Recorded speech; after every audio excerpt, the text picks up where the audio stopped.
พายุเข้านะครับพายุเข้าสกลนคร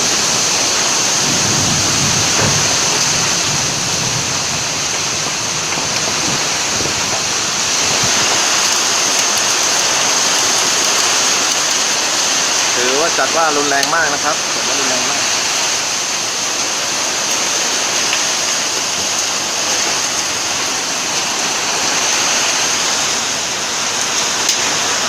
ลูกเห็บนะครับมีลูกเห็บตก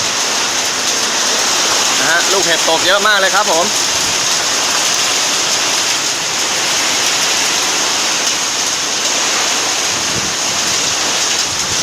ปีที่แล้วมาสิ้นเดือนมีนานะครับปีนี้มาช่วงปลายเมษานะครับโอ้โห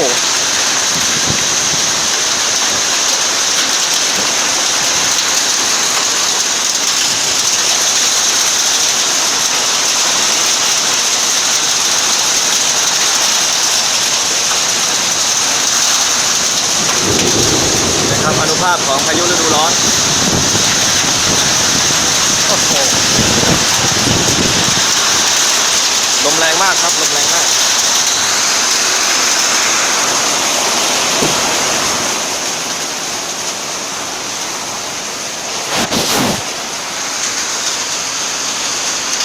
ละอองน้ำเปื้อนเลยนะครับนี่ถ้าไม่มีแนวต้นไม้บังไว้เนี่ยสงสัยหลังคาที่บ้านนี่ก็เปิดเหมือนกันนะครับ ลมแรงมากครับดูต้นยูคาจะโค่นให้ได้เลยนะครับหักไปแล้วนะฮะยอดยูคาหักไปแล้ว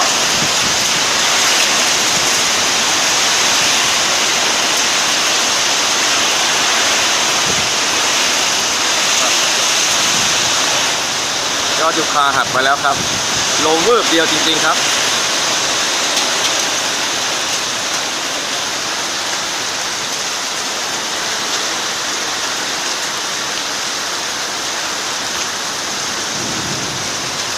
ครับสภาพของพายุฤดูร้อนนะครับ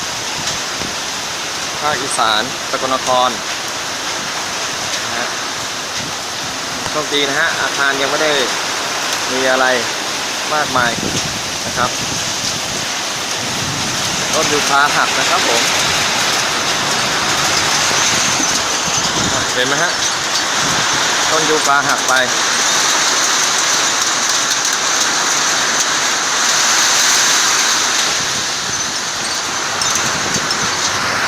ฝนตกหนักมากครับ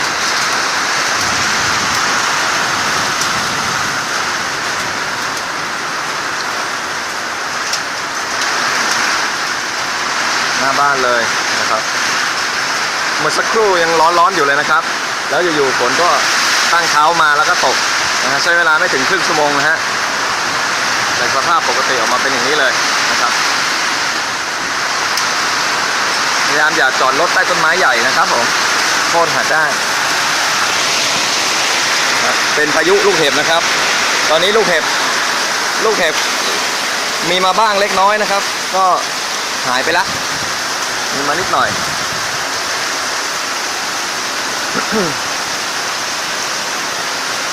ครับลมค่อนข้างรุนแรง